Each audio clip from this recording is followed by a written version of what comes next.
دوستوں میں قتل شفائی کی ایک بہت ہی بہترین غزل آپ کے سامنے پیش کر رہا ہوں، جس غزل کے اشعار کچھ ایسے ہیں جو عاشقانہ ہیں، لیکن کچھ لوگ اس کو اسی مفہوم میں لے جائیں گے۔ میں جس مفہوم کے تحت پڑھ رہا ہوں اور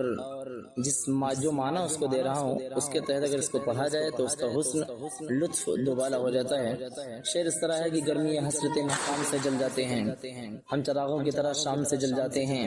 اور شمع جس آگ میں جلتی ہے نمائش کے لیے، ہم اسی آگ میں گمنام سے جل جاتے ہیں۔ بچ نکلتے ہیں اگر آتش سیال سے، ہم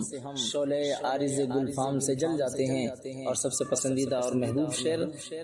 اس طرح ہے کہ جب بھی آتا ہے میرا نام تیرے نام کے ساتھ، جب بھی آتا ہے میرا نام تیرے نام کے ساتھ، جانے کیوں لوگ میرے نام سے جل جاتے ہیں۔ یہ شعر آپ سنیے اور آج کے حالات کا جائزہ لیجئے، اس کو مد نظر رکھیے اور اسلامی تاریخ کو مد نظر رکھیے کہ اسلام اور مسلمانوں کو کس طرح اللہ کے نام سے ٹارچر کیا